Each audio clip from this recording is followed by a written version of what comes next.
Good morning दोस्तों, आप देख रहे हैं tally and export pro channel. आज की इस वीडियो में मैं आपको बताऊंगा कि व्हाट इज़ पेटी कैश। पेटी कैश क्या है, आखिर इसका यूज़ क्यों किया जाता है एक कंपनी के अंदर। तो चलिए जानते हैं पेटी कैश के बारे में बिना टाइम वेस्ट करे। तो मैं आपको बता दूं, पेटी कैश कंपनी में होने वाले छोटे मोटे खर्चे चुकाने के लिए पेटी कैश बनाया जाता है, जो कि ये मान के चल सकते हैं जितने भी खर्चे हैं छोटे मोटे खर्चे से मेरा मतलब ये है कि वाटर, टी, इलेक्ट्रिसिटी बिल, जितने भी खर्चे होते हैं कंपनी के, वो पेटी कैश के ज़रिए यूज़ किए जा सकते हैं या एक हेड बना के वो उसकी एंट्री को रिकॉर्ड किया जा सकता है। तो चलिए वीडियो को स्टार्ट करते हैं बिना टाइम वेस्ट करें। तो सबसे पहले आपको टैली प्राइम सॉफ्टवेयर को ओपन करना है और उसके बाद आपको जिस कंपनी में काम करते हैं उस कंपनी को आपको टैली प्राइम सॉफ्टवेयर में ओपन करना होगा।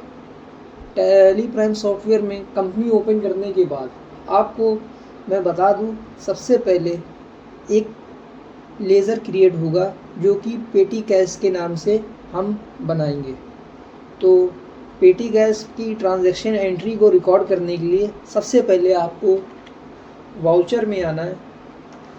उसके बाद अब मैं आपको बता दूं कि पेटी कैश का जो लेज़र बनाया जाएगा और जो एंट्री रिकॉर्ड होगी, वो सबसे पहले जो एक एंट्री रिकॉर्ड होगी वो होगी कॉन्ट्रा वाउचर में। तो सबसे पहले मैं आपको कॉन्ट्रा वाउचर ओपन करने की शॉर्टकट की बता दूं। F4 से आप जैसे ही कीबोर्ड से प्रेस करेंगे तो कॉन्ट्रा वाउचर हमारा ओपन हो जाएगा। अब यहाँ पे आपको सबसे पहले आपको यहाँ पे कैश सेलेक्ट करना होगा कि आप अपना जो कंपनी ने कैश दिया है कितना दिया है, खर्चे के लिए जो भी खर्चा होगा आपका। तो मान के चलते हैं यहाँ पे जो हमने कैश है, मतलब कंपनी ने जो 1,00,000 रुपए ट्रांसफ़र किए, ठीक है। मैं एक एंट्री रिकॉर्ड कर रहा हूँ कि पेटी कैश के पास जो कंपनी ने 1,00,000 रुपए दिए वो पेटी कैश के अंदर या थ्रू में वो ट्रांसफ़र किए हैं, तो उसकी एंट्री कैसे रिकॉर्ड करनी है पहली। उसके बाद मैं आपको ट्रांजैक्शन की एंट्री भी बताऊँगा। तो सबसे पहले आपको यहाँ पे कैश को सेलेक्ट करना है। अब आपकी कंपनी ने जितने भी पेमेंट जो भी ट्रांसफ़र किए हैं पेटी कैश में, वो आपको वो अमाउंट जो है वो आपको यहाँ पे मेंशन करनी है। मान के चलते हैं 1,00,000 रुपए कंपनी ने पेटी कैश में अमाउंट जो है वो ट्रांसफ़र किया है। तो मैंने यहाँ पे 1,00,000 रुपये यहाँ पे टाइप किया। उसके बाद यहाँ पे मैं एंटर प्रेस करता हूँ, फिर एंटर प्रेस करता हूँ। अब यहाँ पे एक लेज़र बनेगा पेटी कैश के नाम से और उसका अंडर ग्रुप क्या होगा, चलिए वो मैं आपको बताता हूँ। तो सबसे पहले यहाँ पे लेज़र बनाने के लिए Alt+C से आपको यहाँ पे कीबोर्ड से प्रेस करना है और उसके बाद आप यहाँ पे देख सकते हैं लेज़र क्रिएशन हमारा ओपन हो गया है। तो अब यहाँ पे आपको पेटी कैश यहाँ पे लिखना है। तो मैं यहाँ पे पेटी कैश मैंने यहाँ पे लिख दिया। अब मैं यहाँ पे एंटर प्रेस करूँगा, एंटर प्रेस करूँगा और उसके बाद आपको यहाँ पे पूछ रहा है अंडर ग्रुप। अंडर ग्रुप जो इसका रहेगा वो रहेगा कैश इन हैंड। तो मैं यहाँ पे इसको सेलेक्ट कर लेता हूँ, कैश इन हैंड। उसके बाद फिर मैं एंटर प्रेस करता हूँ और उसके बाद मैं इसको एंट्री को सेव करता हूँ। तो अब आप यहाँ पे देख सकते हैं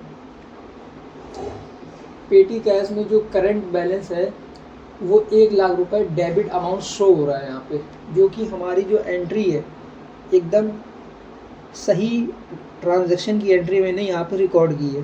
तो सबसे पहले आपको जितना भी कंपनी आपको पेटी कैश के ज़रिए अमाउंट जो ट्रांसफ़र करती है तो उसकी एंट्री आपको सबसे पहले कॉन्ट्रा वाउचर में इस तरह से रिकॉर्ड करनी होगी।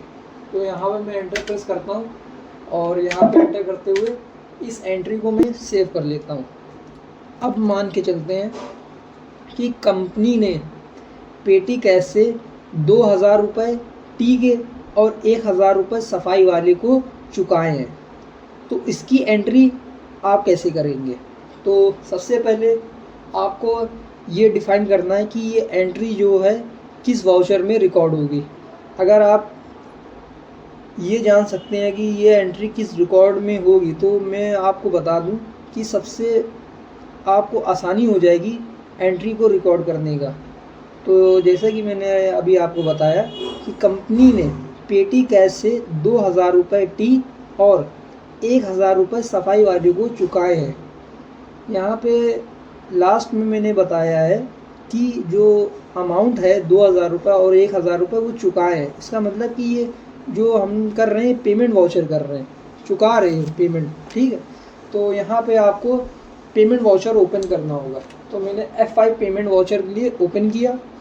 अब जो भी आपने खर्चे किए हैं उसका आपको एक हेड बनाना होगा। जैसे कि अभी मैंने आपको बताया 2000 रुपये मैंने टी के पेमेंट चुकाया है, तो यहाँ पे मुझे लेज़र बनाना होगा, Alt C से, और यहाँ पे मैं लिखूँगा टी। उसके बाद मैं एंटर प्रेस करूँगा और यहाँ पे जो इसका अंडर ग्रुप होगा वो होगा इनडायरेक्ट एक्सपेंस, ठीक है। तो यहाँ पे मैंने एंटर प्रेस किया, फिर एंटर प्रेस करते हुए मुझे यहाँ पे आना है। अब यहाँ पे पूछ रहा है GST एप्लीकेबल, तो यहाँ पे आपको GST एप्लीकेबल नहीं करना, यहाँ पे नॉट एप्लीकेबल करते हुए एंट्री को सेव कर लेना है, ठीक है। अब यहाँ पे जितना भी आपका जो भी खर्चा हुआ हो तो वो अमाउंट आपको यहाँ पे मेंशन करना है। तो 2000 रुपये मैंने चाय पे खर्चा हुआ, तो मैंने यहाँ पे 2000 रुपये टाइप किया, फिर मैंने एंटर प्रेस किया। अब मैंने आपको बताया था 1000 रुपये मैंने सफाई वाले को चुकाए हैं, ठीक है, उसी डेट को। तो यहाँ पे मैंने फिर से अगेन जो अभी ऑप्शन जो आ रहा है यहाँ पे क्रेडिट आ रहा है, तो यहाँ पे हम अगर कीबोर्ड से डी प्रेस करेंगे उसके बाद एंटर प्रेस करेंगे तो आप देख सकते हैं वो क्रेडिट से डेबिट में चेंज हो गया। तो अब फिर मुझे एक लेज़र बनाना होगा क्लीन के नाम से, ठीक है, क्लीनर। तो मैं यहाँ पे क्लीनर यहाँ पे टाइप करता हूँ, उसके बाद फिर मैं एंटर प्रेस करता हूँ। ये हमारा जो ग्रुप होगा इनडायरेक्ट एक्सपेंस होगा, और एंटर प्रेस करते हुए ये मैं यहाँ पे GST को नॉट एप्लीकेबल कर देता हूँ। उसके बाद मैं इसको एंटर करते हुए लेज़र को सेव कर लेता हूँ। अब यहाँ पे वो अमाउंट मैं मेंशन करूँगा जितना कि मैंने खर्चा किया। तो यहाँ पर 1000 रुपये मेरे यहाँ पे सफाई के गए, तो मैंने फिर एंटर प्रेस किया। अब यहाँ पे आपको क्रेडिट आ रहा है, यहाँ पे आपको अब एंटर प्रेस करते हुए अब जो भी पेमेंट अभी आपने किया, पेमेंट करने का तरीका होता है या तो आपने कैश से किया होगा या तो आपने बैंक से किया होगा। अभी जो मैं आपको बता रहा हूँ वो मैंने बताया पेटी कैश के ज़रिए, मतलब कंपनी ने 1 लाख रुपए अलग से जितने भी कंपनी के खर्चे हैं वो पेटी कैश में ट्रांसफ़र कर दिया है। अब जितने भी कंपनी के खर्चे हैं वो जो पेटी कैश के ज़रिए ही पैसा जो है वो कटेगा। अभी मैंने आपको ट्रांसफ़र एंट्री मैंने आपको बताया है कि कैश से मैंने ट्रांसफ़र किया है पेटी कैश में 1 लाख रुपए। अब जितना भी ये खर्चा आ रहा है टी का, क्लीनर का या इलेक्ट्रिसिटी बिल का, जो भी खर्चा आएगा उसका जो पेमेंट होगा वो पेटी कैश के ज़रिए से होगा। तो यहाँ पे मैंने जो सेलेक्ट करूँगा पेटी कैश, ना कि मैं कैश सेलेक्ट करूँगा और ना ही मैं बैंक सेलेक्ट करूँगा, ठीक है। ये खर्चे हैं हमारे कंपनी के, जो कंपनी ने हमें अलग से पैसे ट्रांसफ़र किए हैं, तो उसका ये मैं आपको बता रहा हूँ ट्रांजैक्शन एंट्री। फिर मैं यहाँ पे एंटर प्रेस करने के बाद अब यहाँ पे आप देख सकते हैं कि ये एग्जैक्ट इस तरह से पेटी कैश की एंट्री को आप रिकॉर्ड कर सकते हैं। बहुत ही आसान तरीका है पेटी कैश की ट्रांजैक्शन एंट्री का। अगर आपको मेरी बात कुछ ना समझ में आ रही हो, कुछ भी डाउट हो रहा हो, तो आप कमेंट में पूछ सकते हैं, मैं उसका रिप्लाई ज़रूर दूंगा। और साथ ही अगर आप एंट्री रिकॉर्ड नहीं कर पा रहे हैं, कुछ भी डाउट आ रहा है, तो 1-2 बार आप वीडियो को ज़रूर वॉच करें और प्रैक्टिस करें।